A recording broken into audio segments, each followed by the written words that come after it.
Hey everybody, it's Wallguy.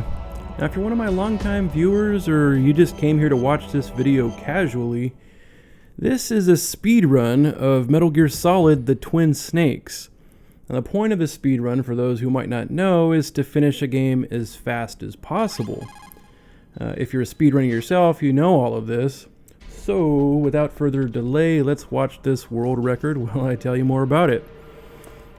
This first area is basically a waiting game. There's a lot of ways to go about completing it, but you're not getting out of here for about 2 minutes. So you could hide in the locker or take out the guards, but I like to just follow them around and see what they're gonna do.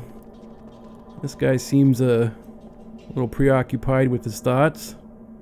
No, don't want to talk to me? Alright, whatever. Yeah, see, you could take them out, but in this specific speed run, you wouldn't do that because this is a big boss run. So you're not allowed to kill anyone. You're not allowed to do pretty much anything other than save a lot or use one ration. I'm not going to do any of that either. Speedruns are a cool thing I've been doing to various degrees since I started gaming in the early 80s. Metal Gear games, I'd say, are extra special among the games I've run, not only because it's one of my favorite game series, but also because an MGS speedrun isn't really an ordinary speedrun. Built into the game is a timer that's revealed at the end of the game when you beat it, along with various statistical categories showing how well you've done. So MGS speedruns dare you to go fast while also skillfully maneuvering around the difficulties of getting good stats. And you also earn a rank for your performance, the best of which in this game is Big Boss, as I mentioned. This run right here is a Big Boss run, but I'm going to take it further. I beat the game in one sitting with no saves, no rations. I also turn off the radar to complete the game with every difficulty switch at its maximum. Now, I call these types of runs perfect stats runs, after the obvious. It's inspired in part by some of my peers' runs, in particular that of Karma Hunter, who held the best time in this category closer to the launch of the game. And after surpassing him sometime in 2004, I've held the world record for this game till this day. Talk about that more in a second. Now, what we're about to do, we've come up the elevator, we're finally out of our little starting prison.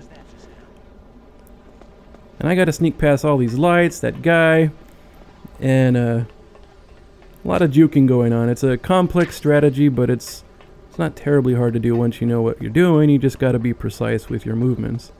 And I tricked that guy too. See, once a guard thinks they see something, they go check it out, and they really kind of get a bit of tunnel vision, giving you a chance to take advantage of them if you know what you're doing. And unfortunately, all the slowest parts of this run are at the beginning, and this is one of the last ones. Other than that starting 2-minute prison, we've got this vent crawl of about 50 seconds. So I'll use this time to talk a little bit more about my history with the game. As I mentioned, I've held the world record since 2004, but this might as well be totally in secret, because even though I ruled over the official leaderboards with 106.14 until the day Konami shut down the leaderboards, few people remember those times unless they were deep into competing with me personally.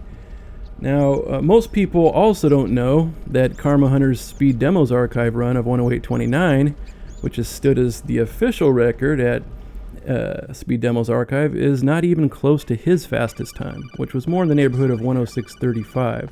So that goes to show how little people really know about what went on back in the original days of this game. And they also don't know that several other people back then had runs better than the 107.10 run done a few years ago by Piken. So there's a lot that's been forgotten. It's lost. The old records were forgotten, and one of the only videos from that era is the obsolete version of Karma Hunter's run. Now, I set back personally to fix that way back in 2007, and I succeeded in improving my run by 2 minutes to 104.14. Now, I intended to send it out to the Speed Demos Archive, but I ultimately couldn't bring myself to do it. I knew I had a lot of improvements that I could make, stuff I needed to test. I knew I could save a good amount of time if I worked on it. I just didn't want to do it more at the time. So I kept the video. I don't really like releasing unfinished work, and I couldn't do it. So I filed that video away, not knowing if or when I would bother to further optimize it. I really thought I'd never come back to it.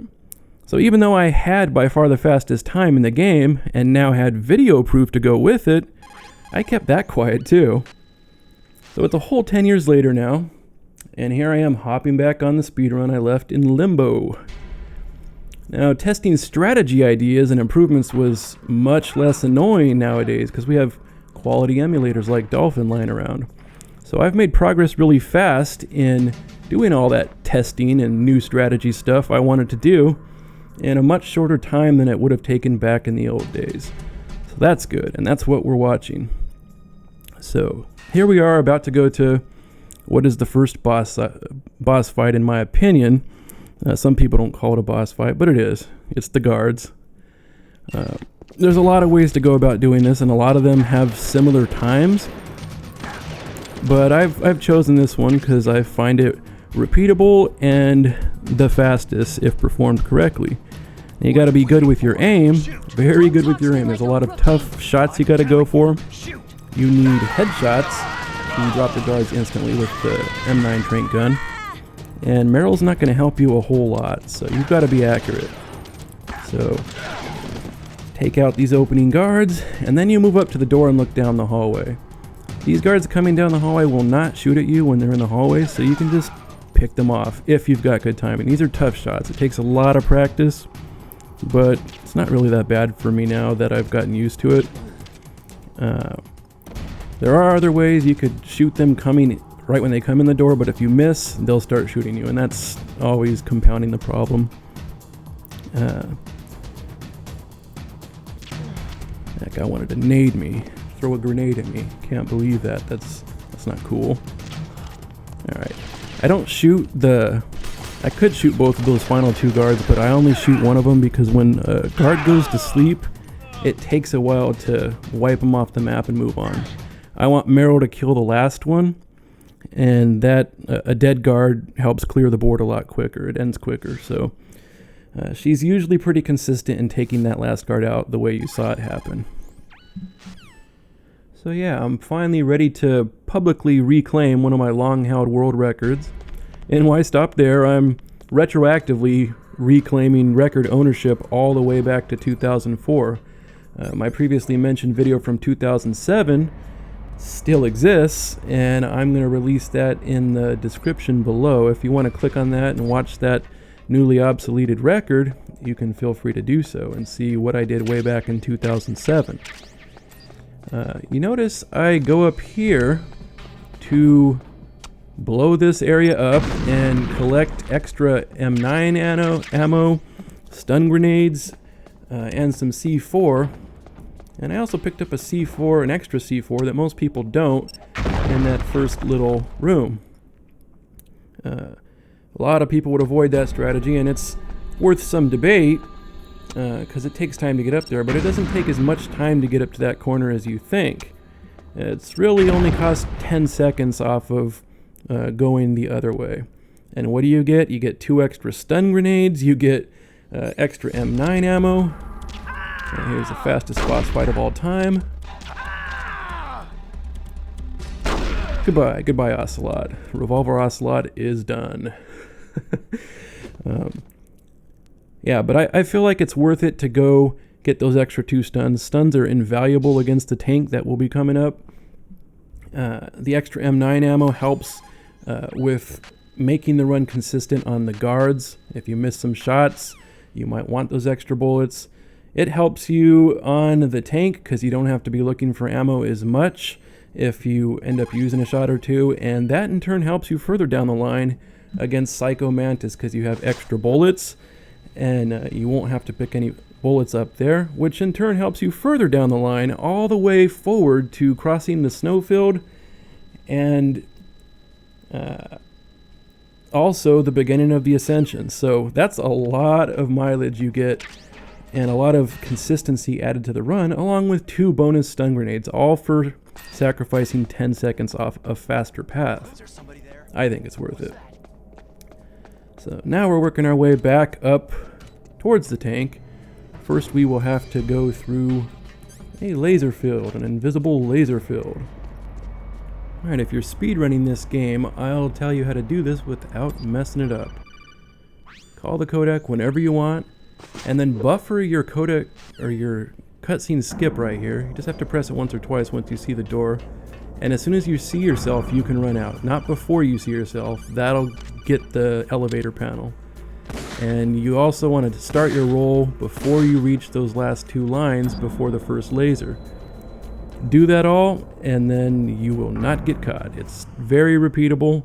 There's nothing ambiguous about it. And here we are, about to go to the tank. Now, since I got all that stuff earlier, I only have to pick up 1 claymore here.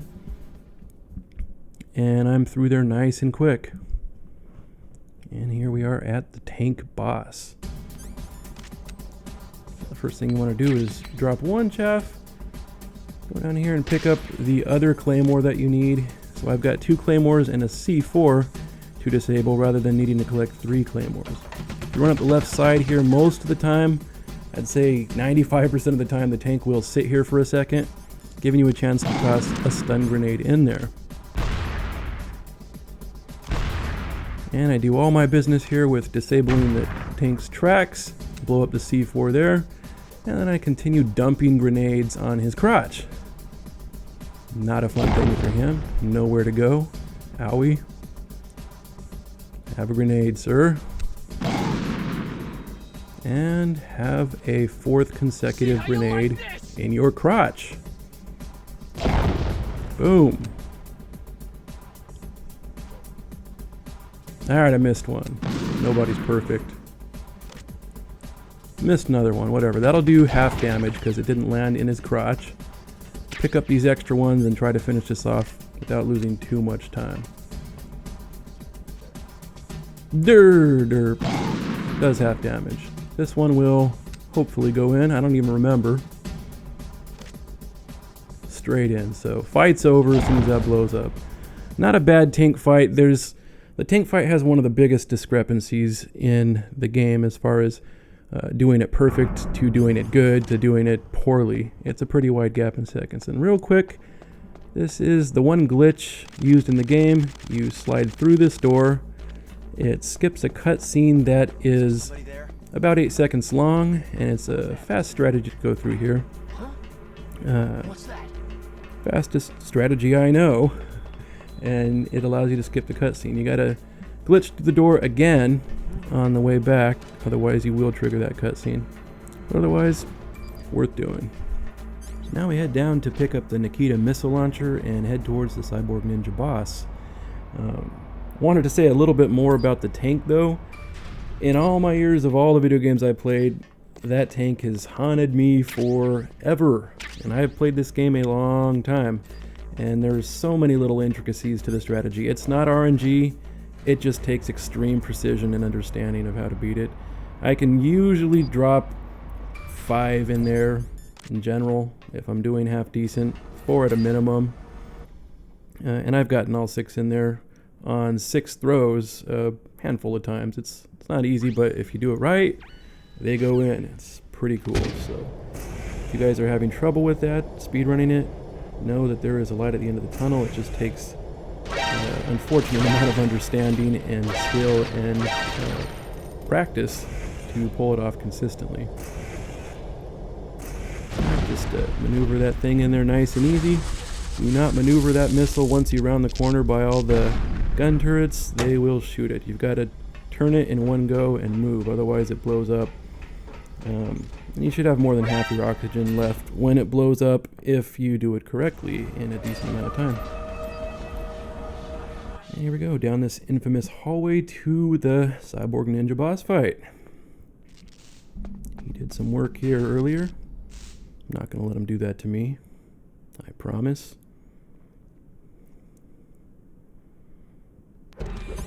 Alright. This is one of the boss fights right here that in my 2007 version of the record, I don't use this strategy. I kind of knew about doing this, but my run was built off of having on-off item selection, not previous, and you need previous to do this fast. So I needed to reroute all my item use and item switching and learn how to do it with previous in order to implement this strat. It's one of the things I wanted to do, and I'm happy to finally be able to do it now. It's not really that hard.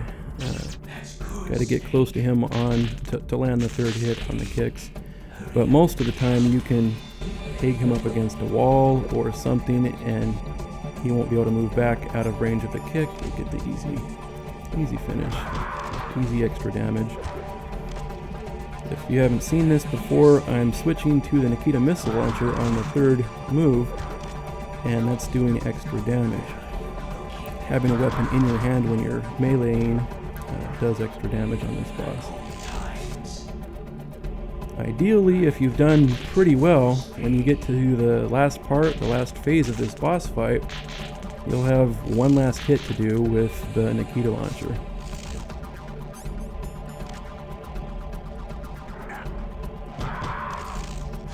I kind of bungled that, but I didn't lose much time. Alright, not a horrible Cyborg Ninja. I usually do a little better than that, but didn't lose a lot of time there. Now we have oodles of cutscene skips on the way to the Psycho Mantis boss fight. Now you might have noticed that this run has been completed on emulator. This is for several reasons. I'd say it's the best way to play Twin Snakes. It's the best looking, the best sounding, and the best playing version of the game. This video was recorded 1440p, whereas the original game runs at 480p through my component cables.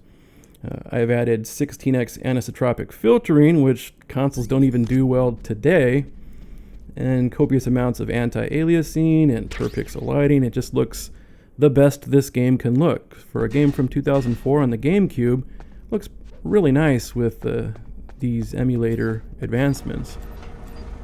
So it's the best way to play and the best way to watch. But of course some people in the speedrunning community will think that a speedrun should be done on original hardware. And that's true to some extent, due primarily to load times not being equal on emulator. Taking that into account, I'm going to release a video also in the description below that details the loading differences between any decent PC and the GameCube or Wii hardware. But in short, a run on emulator will have 1 minute and 24 seconds less loading time, which is always reflected directly in your results when you beat the game. So for accurate reference going forward, for anyone that's interested in running the game on emulator, just add 1 minute and 24 seconds to an emulator run in-game time to compare accurately with the original hardware. It's easy. And further, for the speedrun community, I'm also adding a video in the description where I perform the same run on original hardware. I've got all the bases covered basically, so we're all happy here. Just sit back and enjoy the run.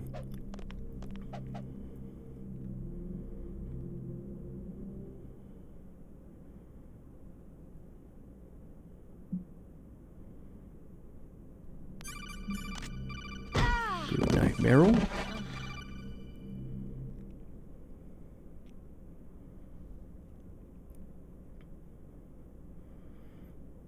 Now you're about to see one of my strategies that no one else knows and no one else is using. It's a very fast, lethal strategy for beating this Psycho Mantis dude.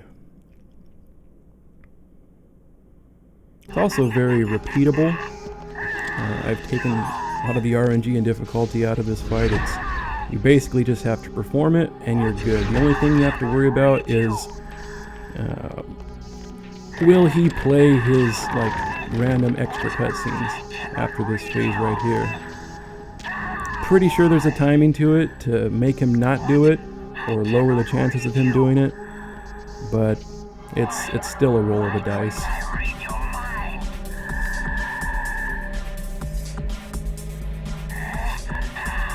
Oh no! Meryl's gonna shoot me. Nope.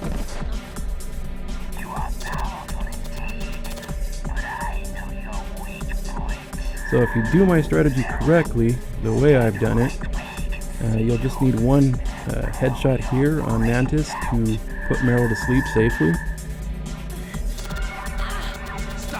Can be a difficult shot, but there's easy ways to pull it off consistently.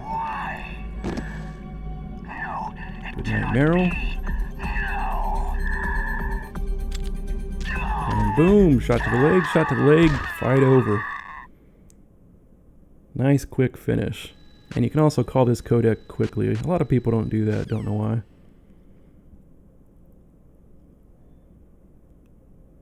And off we go to the caves. You're gonna see my controller is in socket 1. I've actually got the emulator set up so I have the same controller bound to controller 1 and 4, so I don't have to alt-tab to switch controllers in that boss fight. It's very handy. And you can do it either way, but you know, why go through the extra hassle? And running by these dogs. Goodbye, dogs. You will not oppress me with your terrible dog ideas. Shooting and rolling through Meryl here saves you probably 5-7 seconds. Stops her from doing an annoying cutscene. Do it wrong though, and you get an extra bad cutscene to punish you.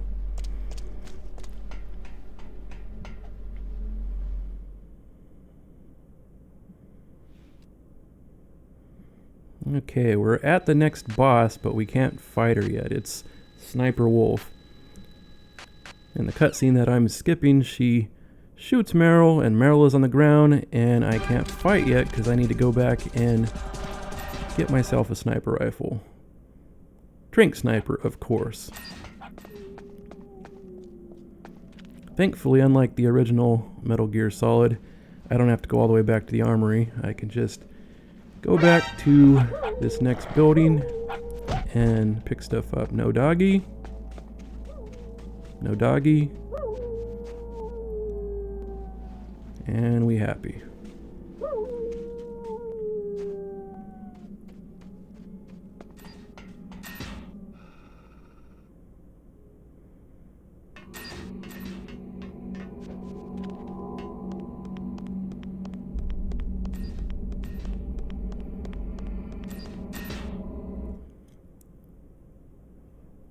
That's pretty funny, running in this room up here where I get the drink sniper. There's a guy that's walking directly towards me, and normally extreme sightlines would have you spotted there. He'd at least go check it out. I don't know why in this case, if you hug the wall, he does not notice you, but that is indeed the case. So for that one area, thank you very much, game. So we got the PSG-1T, and we are heading back out through the doggies. Hopefully they're not bad doggies. I don't remember what happens. I'll keep you in suspense.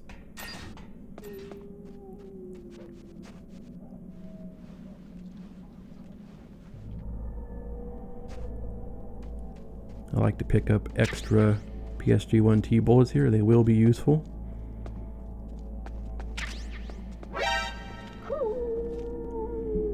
Now these sniper fights, the first one and the second one, they also have a good degree of variance in record time to good time to bad time.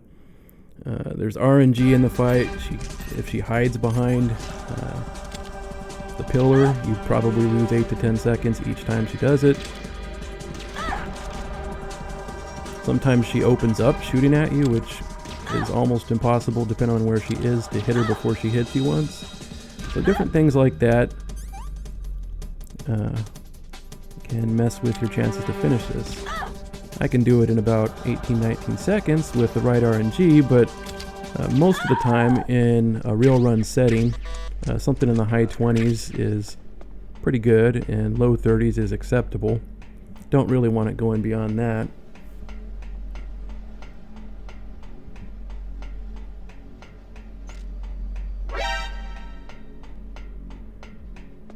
And we're getting deep into the game now. Wow, I messed that up. Supposed to just roll into the cutscene zone there, or run into it. Either way, I decided to do the roll way, and I rolled up short. It's always something like that in a record run, something that you wish you could erase, but I give the run character.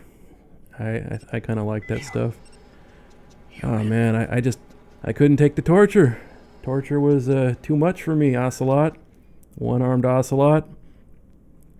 So I gave up. I guess Meryl's kind of screwed, but that's life. Gotta go fast, you know.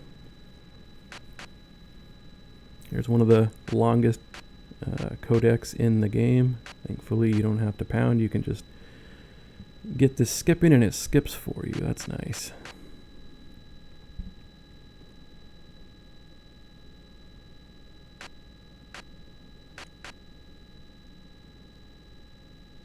Man, Snake's never alone, is he?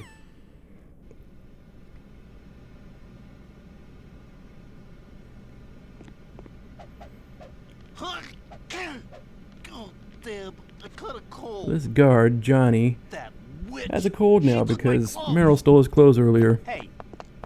And he likes to sneeze and slow down his little routine here. And if you want to stop him from sneezing, you just got to make noise, punch, kick, or do what I'm doing and pound the wall. If you do it right, you can skip, I think it's about 4 sneezes and save about a second per sneeze, because he's annoyed and keeps telling you to shut up. But he gets to the end, and yeah, you don't really have to press fast. I'm pressing fast here in parts, especially towards the end, because sometimes he sneaks a sneeze through no matter what you do.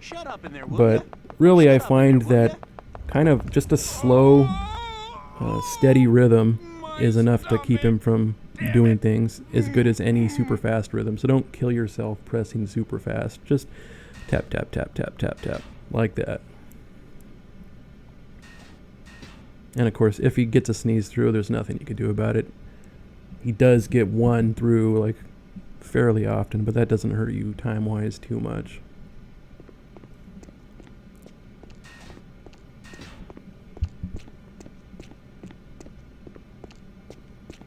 Hey, I'm here. Where? Alright, Poopy Pants is away. So here comes the Otacon, Mr. Invisible.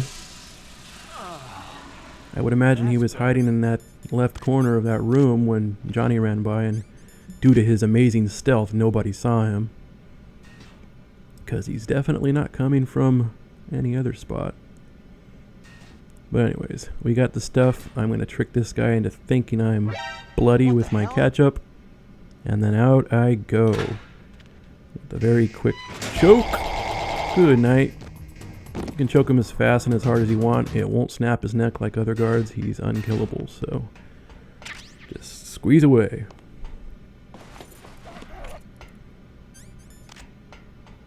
And this is the last early section of the game where you sort of backtrack. We gotta cover old ground.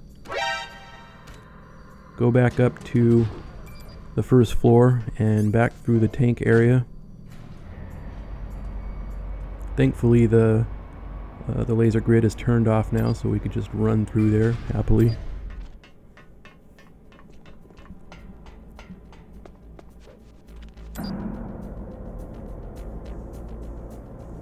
Coming up here in the snowfield is one of the most risky strats. There's a lot of ways to get through here with fairly equal times. Some of them safer than others. This one's very risky, but I'm pretty good at doing it basically every time. With the settings you have for the game, it's game over if they see you. So getting caught there means an end to this category of run. You will instantly have a game over and have a continue added to your final stats, and won't be able to get big boss rank.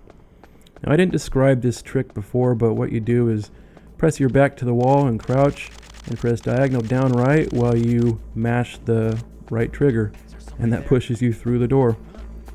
You do it right, it's an easy way to skip that cutscene I mentioned earlier.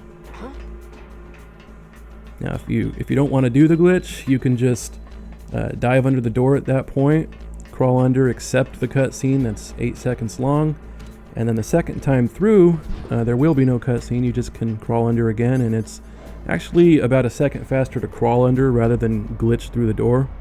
The only reason to glitch through the door is to skip that 8-second cutscene.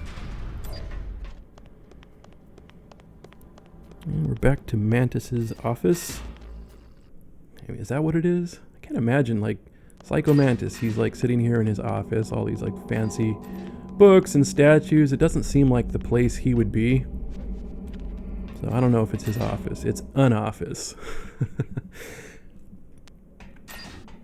Alright, doggies, be good. Again, I will collect the extra PSG-1T ammo. That's 10 bullets for about 3 seconds off of like the most direct route.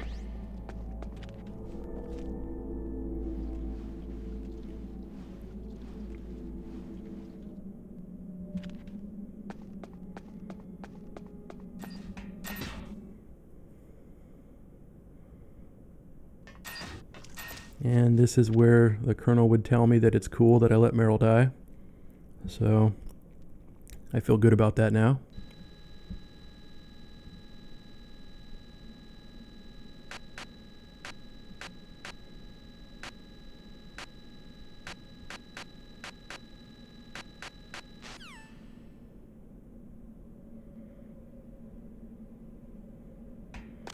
And the long walk down this hallway where we fought Sniper Wolf, which will lead us to the disc swap. Yeah, you gotta switch discs, even on a GameCube. I guess this game has a ton of audio samples, and that takes up a lot of space.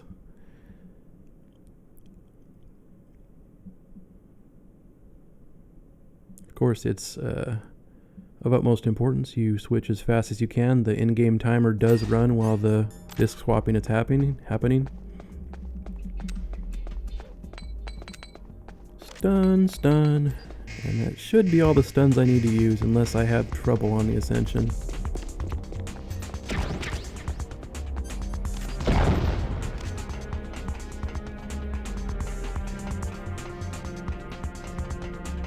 This can be a really tricky thing to learn, the Ascension. It's really pretty easy for me now that I've got my strategy ironed out, and it's very rare I have trouble or have to even consider thinking about like ration use or anything like that.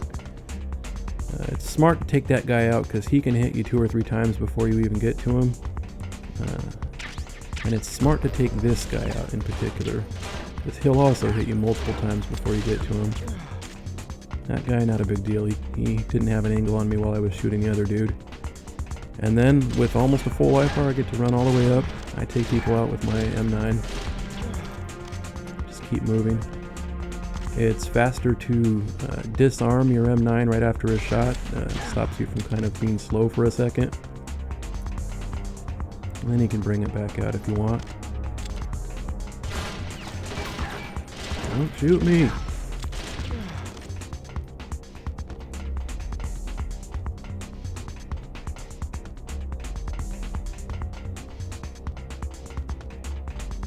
One more group of 2, and anyone who's chasing me. But if you're fast, then you don't have to worry about it.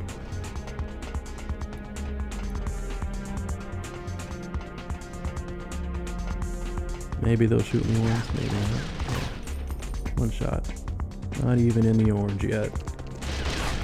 Good fast strat.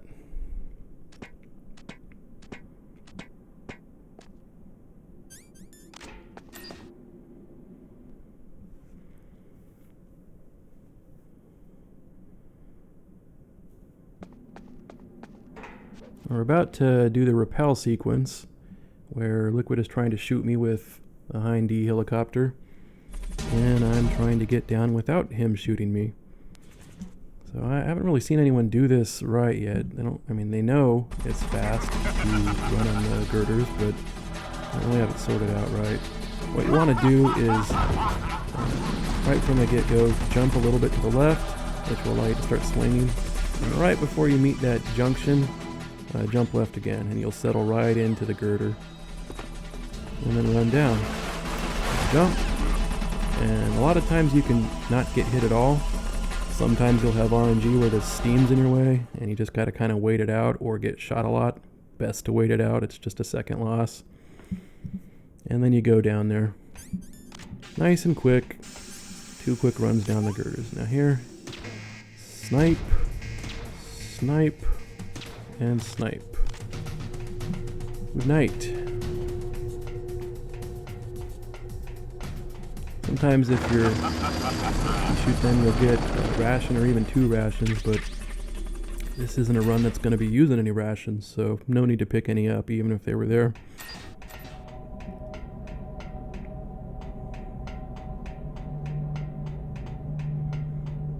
And now it's time to run down the tower, then run up the tower, then run down the tower.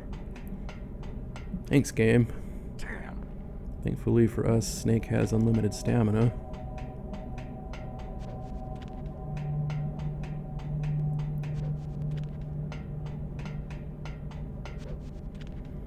Up and up and up and up and up and up.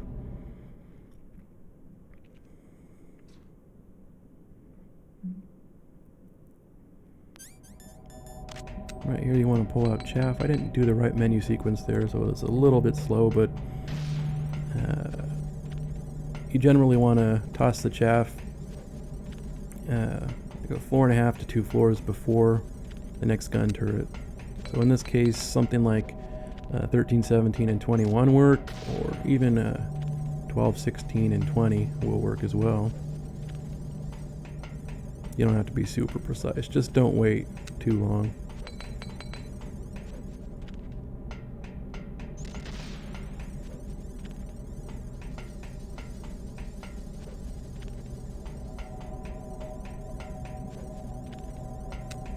Still not there. Still not there. Snake's still running. And that's the last we'll need of the chaffs. Could have thrown that one in the garbage. Wouldn't even care. Alright, when we get to the top here, you just want to make sure you don't run and press yourself up against the wall, because then you'll miss the ladder action and you'll have to rearrange yourself, and it's really annoying. So just stop right with your nose in front of it and tap the action button. You will grab the ladder. It's not hard, you just gotta know what you're dealing with. And now we're about to fight the Hind D, which a lot of people have a lot of frustrations with. Not hard, trust me. The first phase is very predictable. He will behave in the same ways. You take that first shot, go to the opposite side. Take the second shot, go to the opposite side. And there is RNG in that he may go one way or the other, but you just gotta account for 2 different directions. Shoot him there, go to the opposite side. Shoot him right here, go to the opposite side, and so on and so forth. Shoot him there, go to the opposite side. When he says whatever he says there to delineate this next phase, that means he's going to fly to the corner. Whatever side you're on of this little air conditioning unit, he will fly to that side so you could shoot him. You don't have to guess where he's going to be. I was on the other side, so that's where he appeared. And if you're standing where I'm standing, 9 times out of 10, he will be very predictable in this phase. He will hit you to varying degrees. It's a little bit RNG, but most of his hits will not hit you. The biggest areas where you're in the most danger of getting hit is at the corners. Right there, that's a safe shot. He rarely hits you from there. Since I don't have radar, I follow the little reticule. He rarely hits you here, but sometimes. Now if he goes to this corner over here, he'll probably hit you. So if I'm low on life, I'll move to the corner to get safe. Reticle will pop up, unless he just wants to take all day and dance around. What's that all about? That's the RNG deal with the fire, but staying alive should not be a great problem.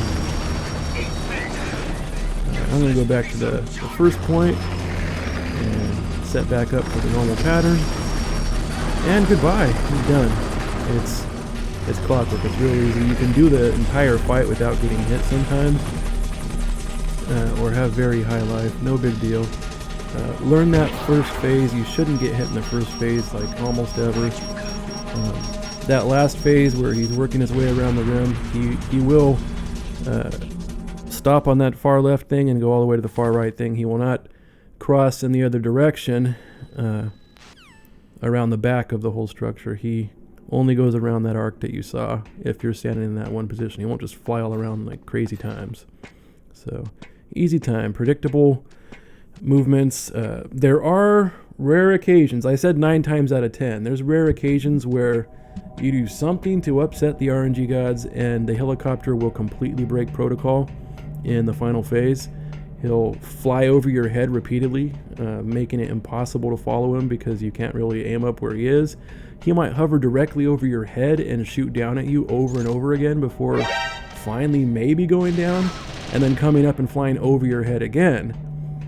To this day, I haven't figured out how to completely root that out, but it's 9 times out of 10 or 19 times out of 20, he will not do that. He only likes to do it when you're having a really good run, like just like, screw you over, like sorry, you thought you were having a good run, this is going to be a slow hind. And what I do here is dive when I hit the first step by the gunners. You fly way down the stairs, you're invincible during that fall, and when you're getting up, so if the turrets shoot you, you're fine, no big deal. No need to collect other items like chaffs or grenades and menu for them and all that stuff.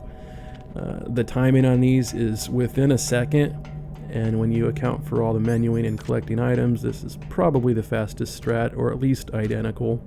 So why bother with all that other stuff? That's my opinion anyway.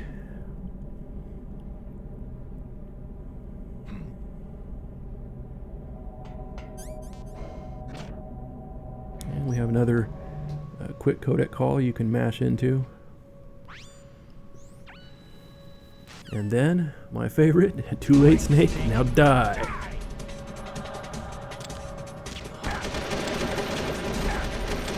My advice to people speedrunning this is to get good at the auto aim lock, and then you can snap, snap, snap, and just do small adjustments to take people out. You can get really fast at doing stuff like that. Of course, there are times in this game where it's smarter not to do the auto lock, but you learn that with the experience. Now we're going to the second sniper wolf fight. This is, like I said earlier, one of those fights that, in a Hind 2, depending on RNG, there can be like a 25-second gap from a very good time to a bad time, and nothing you did wrong, basically. Usually you only have like a 10 to 15 second variance there, but it can stretch out a little bit. With the wolf here, things can go really bad. Every time she gets to hide behind a tree, that's 8 or 10 seconds blown there. And there's some patterns where she thinks it's cool to hide behind 4, 5, 6 trees in one fight, and before you know it, you've got a fight that's approaching 1 minute and 30 seconds with her, and you're just like, come on, you're ruining my run here. So generally a good fight is, or best fight, you can beat her in like 26 or 7 seconds if you can stop her from getting behind trees, if she starts in a good spot and you headshot her over and over again. Most of the time she'll get to stop between 1 or 2 trees, no matter how good you do, just because it's random where she's going to spawn, and to a point with Sniper 1 and 2, you can control the direction she'll run. Sometimes you can control how long she'll hide behind cover in certain instances, but there's a lot you can't control, and it can just cost you a run sometimes. Thankfully, the run killer bad RNG it's not too common, not too often, so not the end of the world.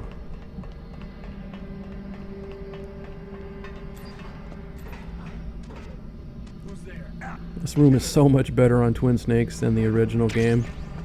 So much better. Who wants to slowly work your way squatting along the wall and waiting for a thing to move over your head? So bad compared to this, where you can just smartly hop down and then sneak through the furnace area. Very cool. And I pick up those bullets to replenish for this Too Late Snake Now Die Part 2. They never learn. Didn't work last time, guys. Shot. Goodbye, guys. Squat to refill my life.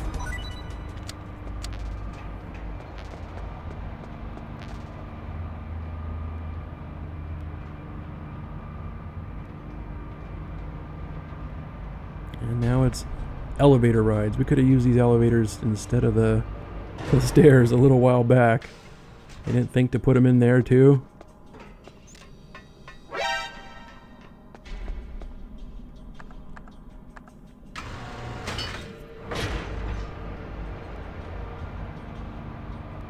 And a second long elevator ride.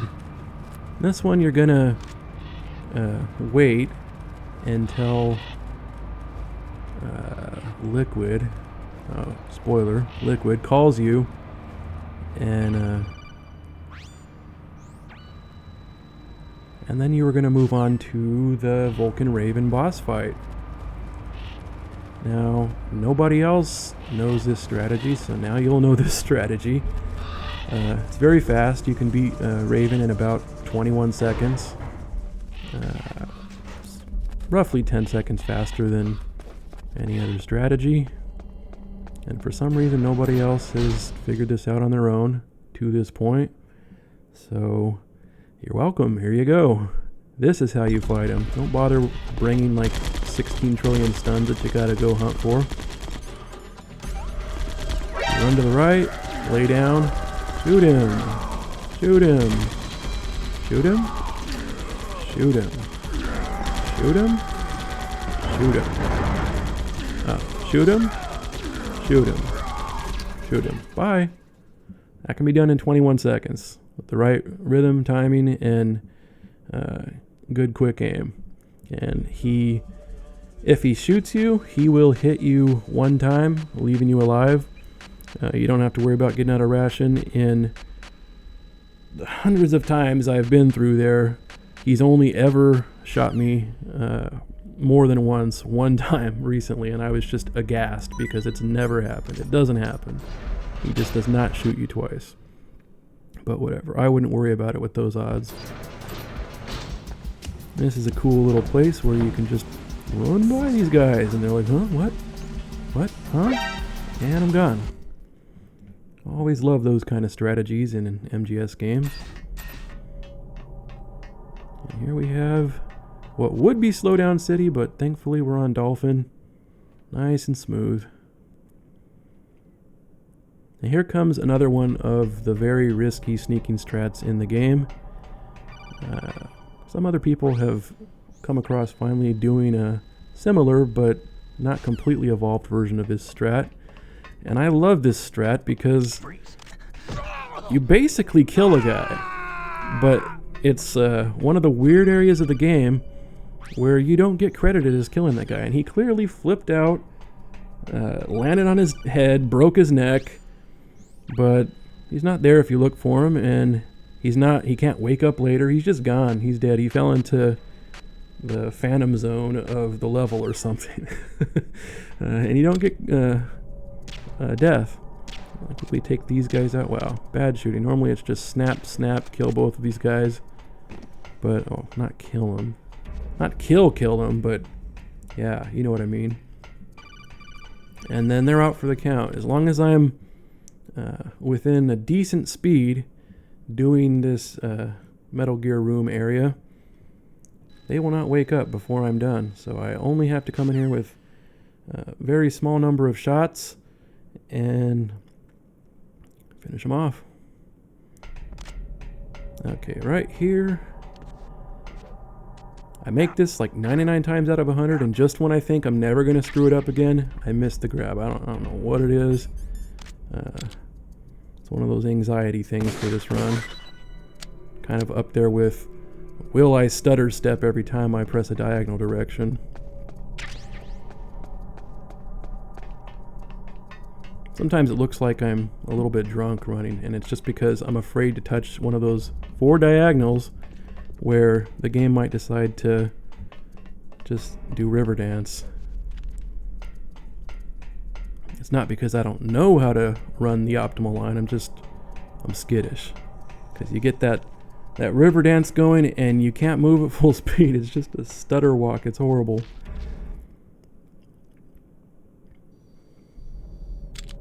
Alright, shoot that. Quick menu, pull out the PAL card, and card number 1 has been activated. And here, once again, something that makes this way more fun to run than the original Metal Gear Solid is I don't have to backtrack 10 million miles through empty levels and then stand still while I get cold or I get hot. This game fixed that for us in the remake, thankfully. Last guy to take out here, goodbye.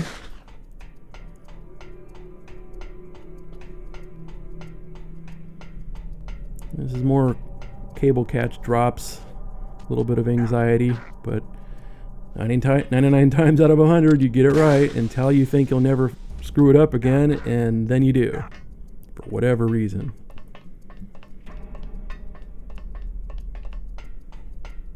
Alright, so we got the cold card now. Got sprayed with liquid nitrogen.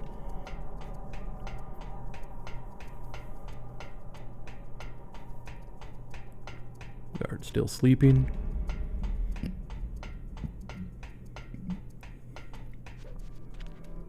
Kind of fun to roll up there. Alright, card 2 out of 3 complete. One more to go. So back we go to those hot and cold pipes to get steam hot on us. Hot steam.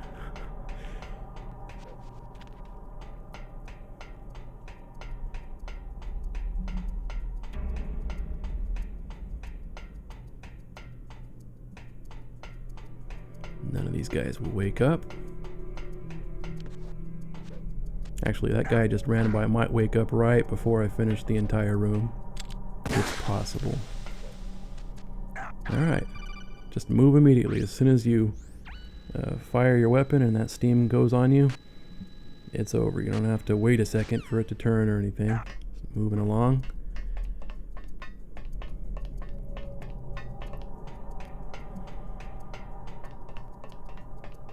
And here Naomi is gonna just tell us her life story, like at the most opportune time. Like, yeah, I'm sneaking through this top secret base with this terrorist group and Metal Gear and nuclear weapons and everything, and now is when I want to talk to you.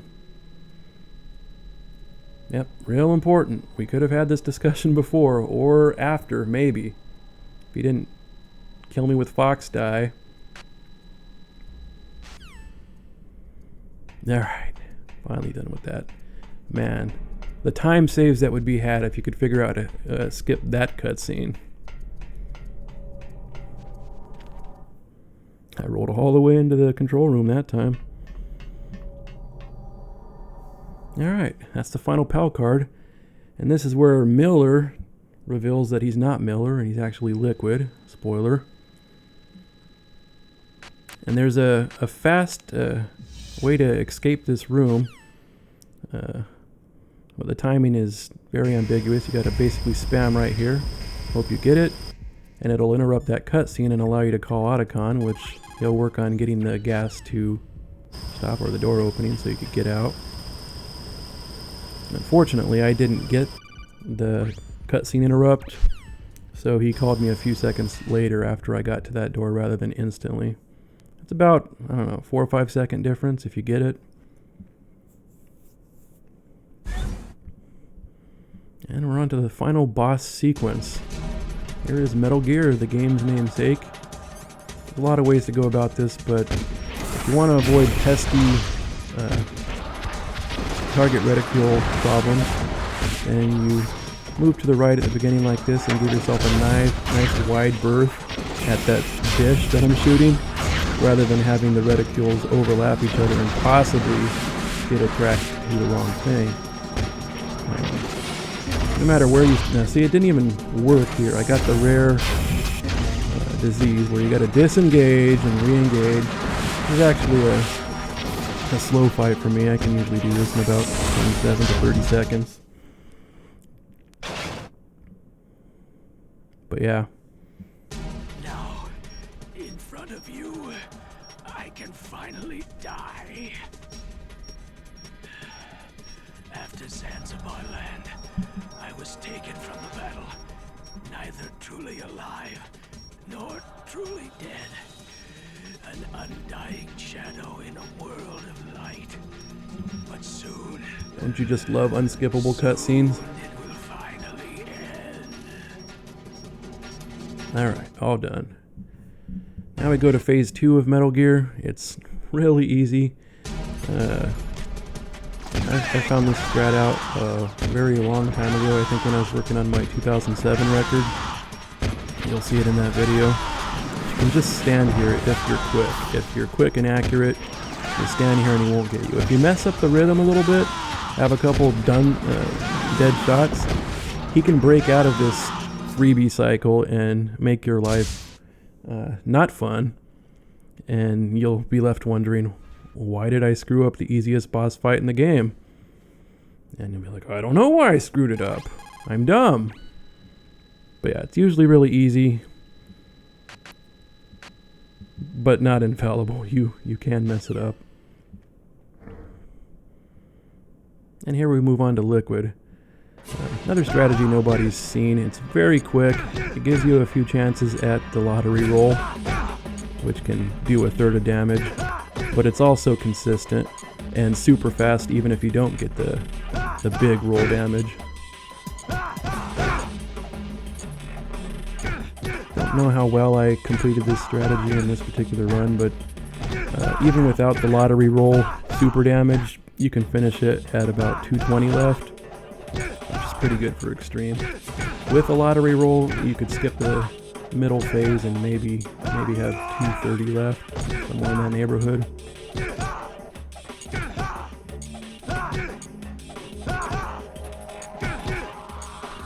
Looking to be decent. I usually take it if I get one like this in a run. I'm not too upset. But if you hit him with the right angles and do what I did, he'll do that pattern every time. You can control where he goes. You're gonna know where he's gonna go next. Very easy. Liquid is not a hard boss, and that's not the only way to beat him with more than 2 minutes left on the clock. There's lots of different ways. Uh-oh, a surveillance camera. There's also lots of different ways to do this section. I like to stand down by the truck and grab a guy and use him as a human shield. That's fun, but sometimes the collision detection on the grab is wonky, and that can lead to more damage and slower finishes.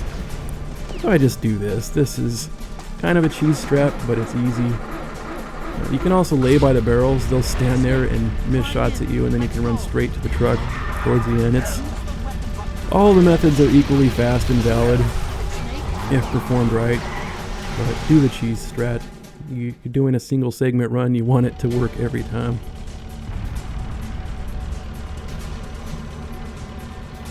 And another funny thing about this game, yeah, you can't kill anyone, but nobody said that you can't instruct an explosive barrel to kill someone. Yeah, so you can blow up the barrel. If it happens to explode and kill the guy next to it, no biggie. No biggie. So I didn't get any kills there. Still with 0 kills for this run, like a boss. It's also okay to pump a few bullets into the guys to stop them from shooting you. Don't shoot them too much, but a couple bullets to stun them so you can hit the barrel unimpeded is sometimes worth doing.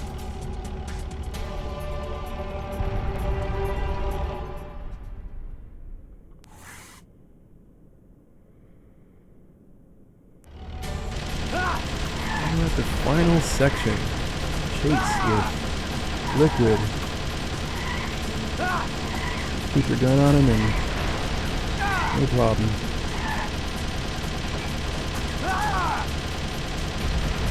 Shouldn't even get hit in this section of the fight. It's all easy. Not until he moves into his other side of the road section of this fight, so he even have a chance to hit you.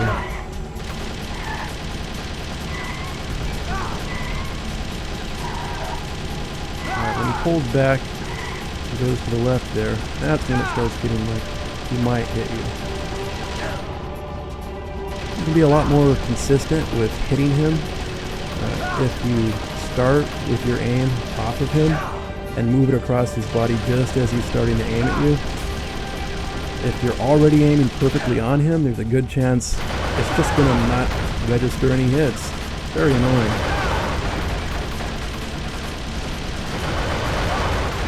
Sign across him is a good idea.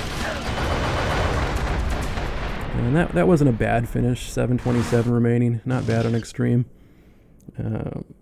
Something more like 735 is probably the best you can expect, but it can get all the way down to 721 or 719 if you miss too many shots. And this is just a cutscene skip to the end. The run is complete. You just got to make sure you skip things fastly. And for some reason you got to skip these final text things with the start button instead of the other buttons I used the whole game. So yeah, that's Metal Gear Solid, the Twin Snakes. I might do something with this music or something to hopefully avoid a copyright strike from Konami. Good luck with that. Probably not. I hope you guys have enjoyed the run. And that was a 59-51 on extreme with perfect stats, all zeros except for the mandatory story 8 alerts. I had the radar off. I had game over if discovered. You name it. Everything was maximum difficulty and maximum execution. And under an hour on extreme.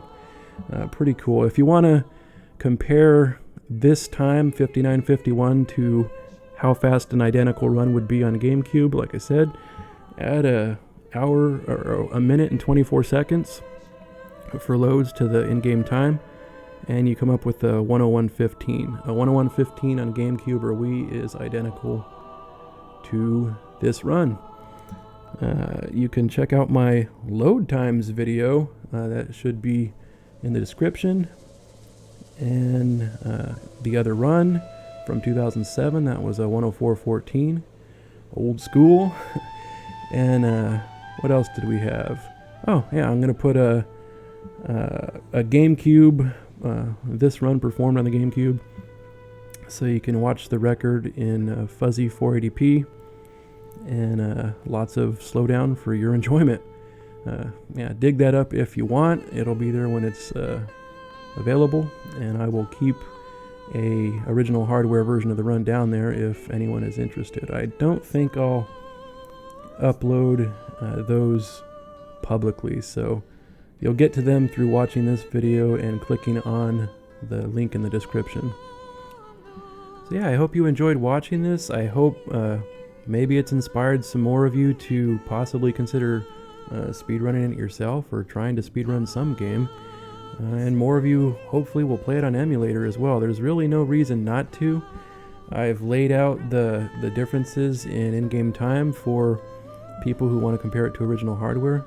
Why not play it on the better looking, better playing version and know how that compares to original hardware? I mean, I also really hope a lot more people come out and play the game on extreme. I have been watching some runners work their way up. I've watched a lot of people playing normal and a few people playing extreme, but most give up because they find it difficult or frustrating.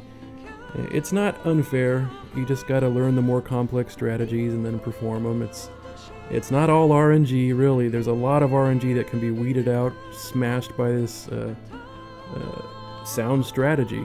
Sound strategy almost always weakens RNG to a minimal amount, and I've found that I've been become very consistent at playing this game. I'm not scared of the RNG in most cases. It's usually one of those 19 times out of 20, everything is within respectable ranges, and then like that rare one time, some boss like the Hind or Wolf 2, maybe even the tank, sometimes they get a little bit out of hand and annoying, but 19 times out of 20 you can deal with it and not lose too much to RNG. So don't be disheartened.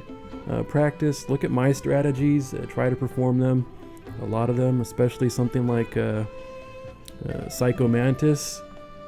That fight is like 0 RNG if you do my strategy. You just gotta have I mean, even if you're not good shooting, you'll miss a couple shots, but overall your time will still be fast and your execution will be repeatable if you practice it and learn the strategy. If you want help or desire to learn, I'm here at my YouTube channel in the comments section. I do respond to them very frequently and diligently. I do pop in and out of other people's streams on Twitch if they're playing the game and offer some advice here and there. And I'm also on the Metal Gear Speedrunning Discord here and there. I do monitor the discussions that go on even if I'm not talking much. So if you need to reach me or need to talk strats or want a little help or advice on something, I'm willing to give it. I'd like to see more people running this game. It's a great speed run to do. It's a lot of fun. And I'd like to see people doing it on extreme. And like I said, it can be frustrating and daunting because there's just a lot to learn. But it feels really good when you solve that RNG and suddenly it's not RNG anymore, or you get better at a strat, so you know that you can perform that very well every time, and you can come a long way from just being overwhelmed and thinking something's impossible to doing it really well and consistent and really enjoying playing the game. It's a lot of fun. Oh, and something else I wanted to mention. It occurred to me that I'm talking about these old records I used to have, and even if you did know me from back then, you wouldn't know me as Wallguy. Wallguy has been my name since probably 2005, late 2005. I've been using it online since then, but Twin Snakes predates that, and I was using my real name back then. So if you saw me on the leaderboards, you'd know my first name is David. I'll give you that. And you might also know that I was involved heavily in Metal Gear Solid 3, owning that record and setting a lot of firsts for that record for a long time. That one I don't know if I've been beaten, really, because there's so many different versions of the game and it's tough to say which run is truly better than the others. Obviously, the newer versions are fast because of load times. I don't want to talk too much about that because raising expectations like I did way back in the day makes people want to see something. And just like with this game, I don't know if or when. It could be 10 years from now, it could be never. I may revisit a game and put out a video. But anyways, here we are. Liquid is dead. We're almost to the score screen. We can see the final results. Guess I still have a little bit of time. I could ponder why Konami never put skippable end credits in a Metal Gear Solid game. That would be nice, especially for us speedrunners who don't want to add 7 to 9 minutes of meaningless time to our overall score. But yeah, they never heard those pleas.